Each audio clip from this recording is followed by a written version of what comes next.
Waktu, time, is it English? Banyak keluhan dari para orang dewasa, orang yang sudah melewati umur, bahwa mereka ingin kembali ke waktu masa mudanya. Belum itu, adakah yang tahu apa itu generasi Z? Generasi Z merupakan generasi yang lahir dari tahun 1997 hingga 2012. Bismillahirrahmanirrahim.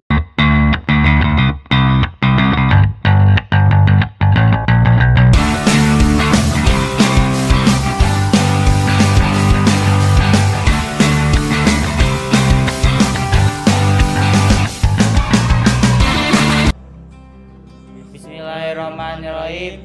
Assalamualaikum Merdeka.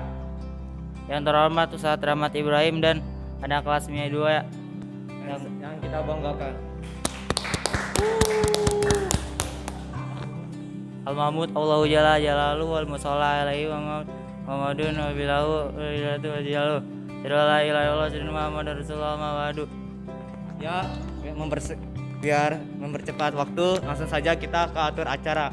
Yang pertama adalah pembukaan, yang kedua pembacaan ayat suci Al-Quran dan sari tilawah, yang ketiga ceramah atau penampilan orator, dan yang keempat yang terakhir adalah penutup. Mari kita buka acara muhadharah Pada hari dengan berbasmalah. Bismillahirrahmanirrahim. Berlanjut ke acara yang pertama, yaitu orator. Mari kita panggilkan kepada Ahmad Alvin Karim. Kepadanya dipersilahkan. Bismillahirrahmanirrahim. Assalamualaikum warahmatullahi wabarakatuh. Merdeka. Al-Mahmud Allahu Jalla Jalaluhu wal Musalla alaihi Muhammad wal Madullahu wa biladu wa rijalu. Asyhadu an la ilaha illallah asyhadu anna Muhammadar Rasulullah amma ba'du. Yang terhormat kepada Ustadz Rahmat Ibrahim dan yang saya banggakan kepada kelas 11 MIA A2. Salawat serta salam marilah kita curahkan kepada bimbingan Nabi Musa Muhammad Sallallahu Alaihi Wasallam yang telah membawa Islam sampai ke seluruh penjuru dunia. Berdirinya saya di sini, saya akan menjelaskan 5 habits atau 5 kebiasaan yang bisa mengubah hidup kalian. Oke, dari yang pertama yaitu berolahraga. Ini habits yang saya terapkan setiap harinya, walaupun terkadang emang suka ada bolongnya kan. Ini dalam olahraga, di sini kita bukan berbicara untuk menambah kesehatan fisik saja, tetapi dalam kesehatan mental pun itu juga akan terbangun dalam jasmani dan rohani kita saat berolahraga. Dan pada saat tidur pun kalian bisa akan lebih nyenyak ketika kalian berolahraga pada hari tersebut. Dan itu membuat kita lebih sehat lah, khususnya pada saat pandemi ini. Kita disarankan untuk olahraga yang teratur, dan kalau bisa kita tetap berjemur di pagi hari. Berhubung kita masuk siang dan ketika berolahraga itu pagi hari, pasti ada matahari pagi dan itu sehat bagi kita pada saat masa pandemi ini. Dan yang kedua adalah ini yang selalu saya terapkan, yaitu kemana-mana kalau bisa kalian membawa ada namanya lembaran ide. Lembaran ide itu maksudnya ketika kalian sedang bengong, sedang melamun, pasti ada beberapa di pikiran kalian ide-ide yang muncul. Nah, ide-ide yang muncul itu kalau tidak dicatat, terkadang kalian lupa beberapa saat kemudian. Nih, ada beberapa yang pikiran, ada ide bagus harusnya, tapi apa yang tadi saya pikirkan? Nah, dengan adanya lembaran ide itu, kalian bisa mencatat setiap kali kalian berbengong, melamun, atau sesuatu yang kalian pikirkan itu langsung dicatat. Jadi jika emang ide itu bagus, kalian bisa ingat jika dicatat. Itu yang biasa saya selalu terapkan ketika saya contohnya sedang sholat maghrib. Saya selalu membawa buku dan itu saya selalu mencatat ide-ide yang saya sedang lamunkan. Dan terkadang itu memang bisa bermanfaat buat kedepannya. Jadi tidak lupa ketika ide-ide yang kalian pikirkan itu mungkin bagus nanti kan. Nah, yang ketiga ini yaitu menuliskan peristiwa apa saja di hidup kalian setiap harinya. Ibaratkan kalau ada namanya buku harian, tapi ini lebih ringkas lagi. Contohnya ada beberapa peristiwa yang kalian lalui beberapa hari ini. Apa misalnya hari ini misalnya ada ceramah di kelas, itu kalian catat beberapa peristiwa tersebut. Dan itu jadi lebih ada pengembangan lah di hidupnya. Dan ketika saya menerapkan tersebut, saya merasa hari-hari itu lebih lambat gitu berputarnya. Mungkin kalian merasakan kayak, nih hari kok berputar terasa cepat sekali. Tapi dengan adanya kalian merekam atau menulis peristiwa-peristiwa yang kalian lalui setiap harinya, pasti kalian akan mengenang, oh hari di bulan ini apa saja sih yang saya lakukan, peristiwa-peristiwa apa saja yang saya dapatkan. Nah itu yang biasa saya terapkan. Walaupun terkadang emang lupa beberapa peristiwa yang saya tidak tuliskan. Nah yang ketiga adalah ya menuliskan tugas yang diterapkan, apa yang diberi oleh guru. Nah di sini nih ada jadi tuh kalau saya nih ada satu buku. Nah di situ terdapat ada tugas, ada peristiwa sama lembaran ide saya. Tapi memang bukunya sedang tidak saya bawa kan. Nah di situ tuh ada, jadi teringat gitu. Nih dari guru ini ngasih tugas apa, dari guru ini ngasih tugas apa. Jadi emang di hari-hari kita kan emang terlalu banyak jam padat ya. Jadi beberapa tugas banyak yang dilupakan, bahkan kita mengerjakannya banyak di kelas tugas-tugas tersebut. Jadi dengan adanya lembaran tugas itu, kalian bisa mencatat nih di pelajaran ini ada tugas apa aja, nih hari ini ada tugas apa aja. Jadi kalian tidak melupakan tugas-tugas tersebut. Nah, yang terakhir ini ada yang namanya ini kebutuhan edukasi.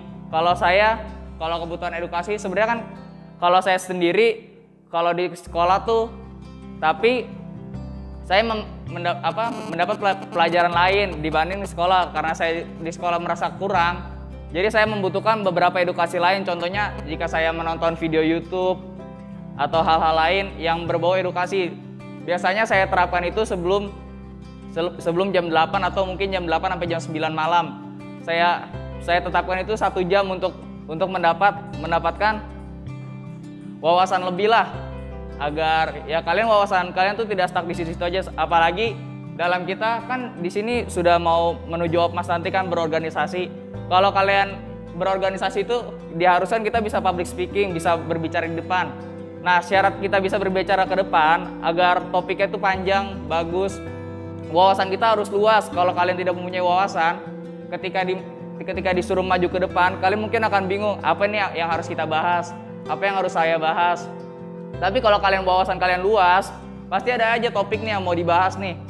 Nih lagi kayak gini, mungkin bagusnya kita menyampaikan wawasan kita, pembelajaran kita.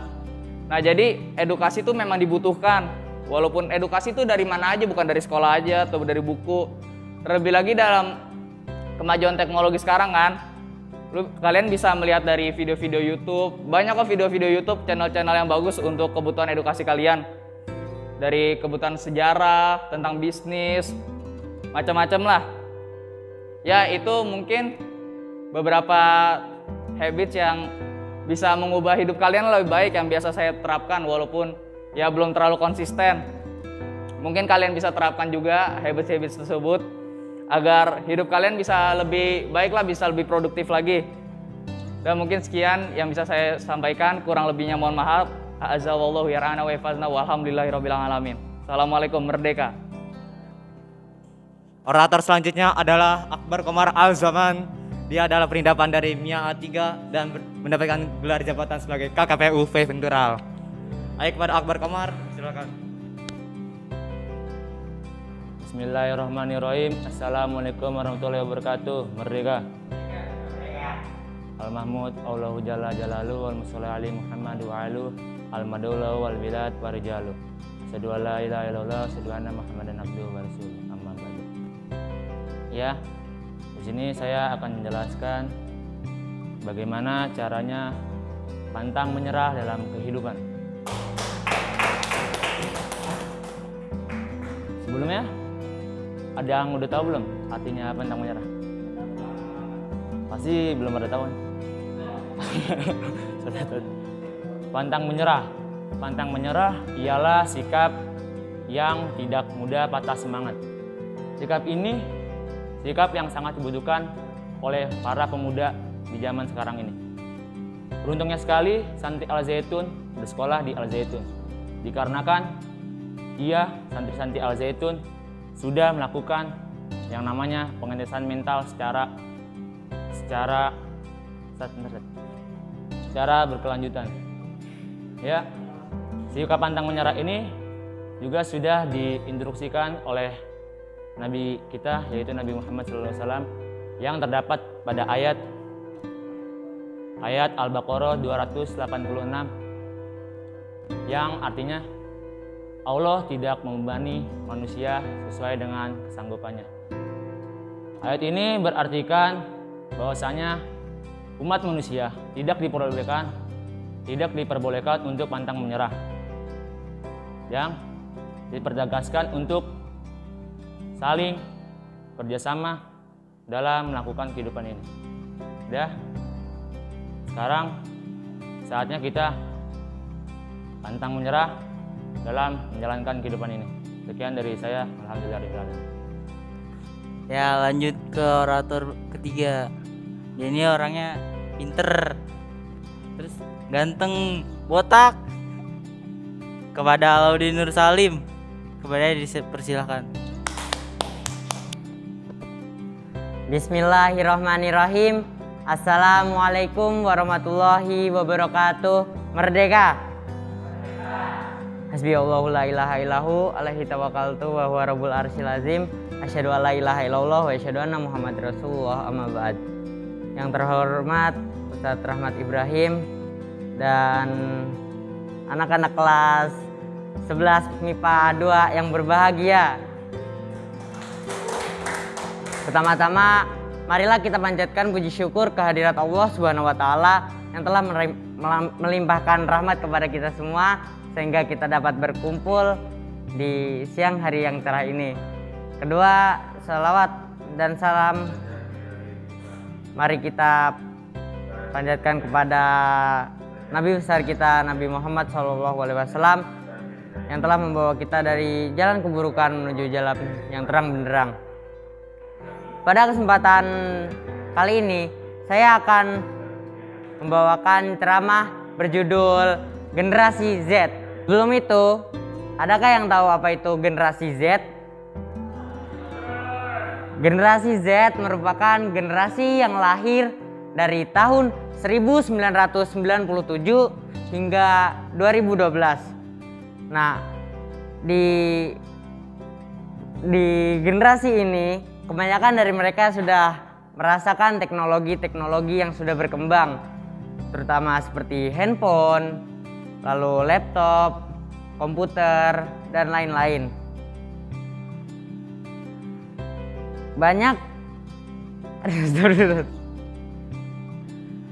Betapa beruntungnya generasi yang lahir di tahun 1997 sampai 2012 atau disebut generasi Z ini. Karena dengan teknologi-teknologi tersebut, kita lebih mudah melakukan sesuatu. Namun, di samping itu, banyak juga kerugian-kerugian yang bisa kita dapatkan selain manfaat-manfaat yang kita dapatkan jika kita tidak bisa memaksimalkan teknologi tersebut.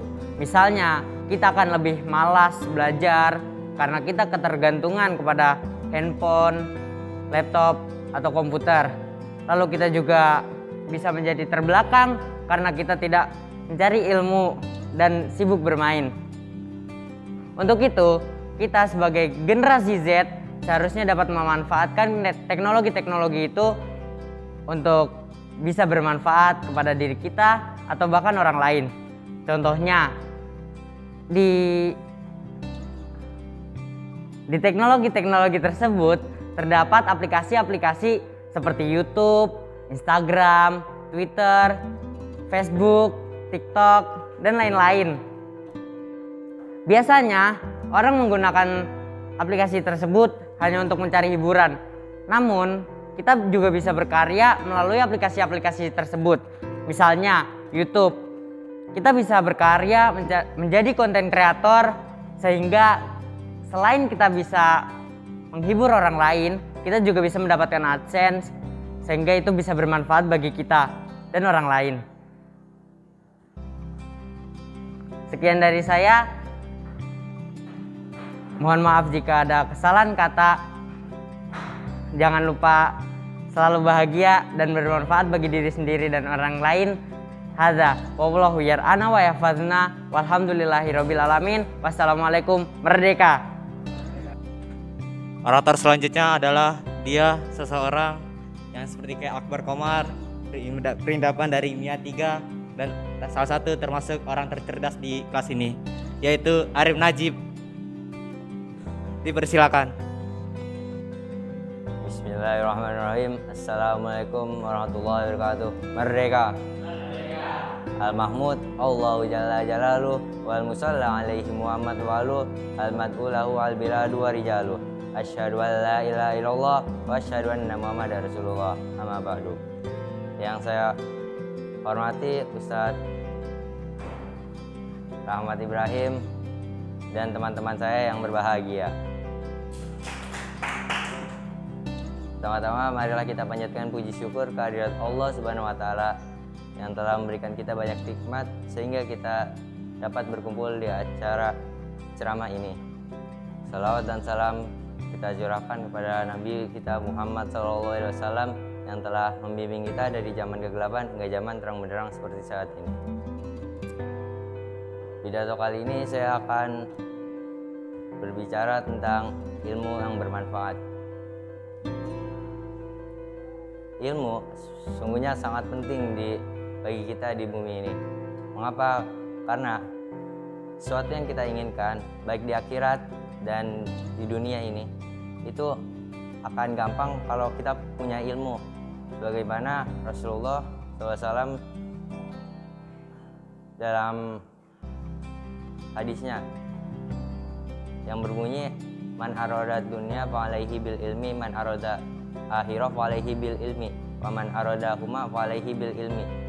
Barang siapa yang menginginkan dunia maka harus dengan ilmu, dan barang siapa yang menginginkan akhirat harus dengan ilmu, dan barang siapa yang menginginkan keduanya maka harus dengan ilmu. Dari ayat ini kita bisa ambil bahwa sesuatu yang kita inginkan baik di akhirat di dunia itu harus dengan ilmu. Dan tentunya juga kita kalau ingin mencari ilmu itu harus ada guru. Jika tidak, kita akan salah jika kita ntar mengajar, ketika kita ntar menjadi seorang guru.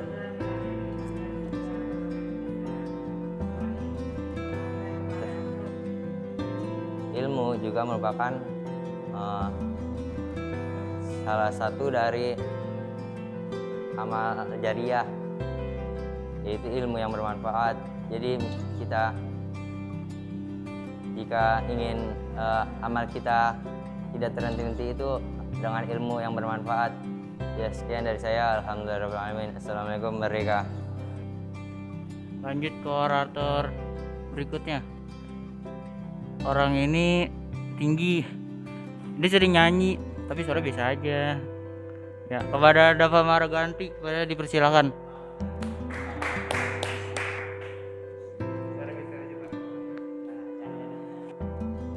Oke, bismillahirrahmanirrahim. Assalamualaikum warahmatullahi wabarakatuh. Merdeka.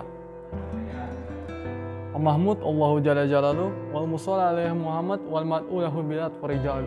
Asyhadu an la ilaha illallah wa asyhadu anna Muhammadar Rasulullah. Amma ba'du. Yang terhormat Ustadz Rahmat Ibrahim selaku pembina bahasa Indonesia, yang terhormat MC yang telah memberikan saya waktu untuk berbicara, dan semua anak kelas 11 MIA 2 yang sangat pintar-pintar.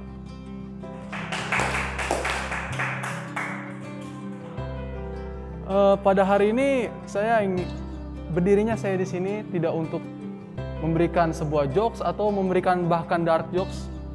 Jadi berdiri saya sendiri di sini adalah untuk menyampaikan sebuah pidato atau ceramah yang berjudul tentang waktu. Waktu, time, is it English? Banyak keluhan dari para orang dewasa, orang yang sudah melewati umur, bahwa mereka ingin kembali ke waktu masa mudanya. Itu diambil dari sebuah kutipan, dari sebuah koran, dan buku yang pernah saya baca. Ketika saat kita sudah dewasa nanti, banyak sekali waktu yang telah teruras bahkan banyak sekali waktu yang telah kita lalui tanpa kita sadari. Mengapa, pertanyaan dari saya, mengapa mereka merasa menyesal karena waktu yang mereka lalui yang banyak itu, sehingga mereka telah ingin kembali lagi ke waktu mereka masih muda? Dari pertanyaan saya tersebut, saya mendapatkan sebuah riset atau jawaban bahwa orang yang berpendapat seperti itu, ia tidak melakukan hal yang sempurna di masa remajanya atau masa mudanya. Maka dari itu di sini saya ingin memberitahu kepada kita semua, kawan-kawan kita semua, untuk menghargai waktu dengan cara tidak bermalas-malasan atau tidak mengharapkan bonus yang banyak pada waktu tersebut, dan melakukan tugas atau melakukan refreshing yang seperlunya.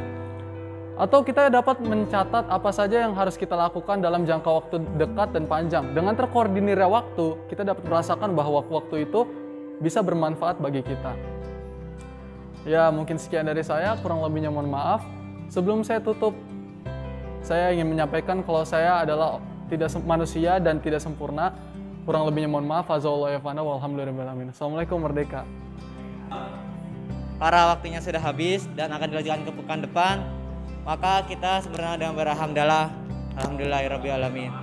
Dan maafkanlah dari kami MC berdua dan para orator yang tadi jika ada salah kata dan berbahasa yang tidak benar atau yang tidak jelas, begitulah. Mohon dimaafkan karena kami tidak sempurna dan hanya Allah yang hanya sempurna. Jangan lupa subscribe, like, and comment.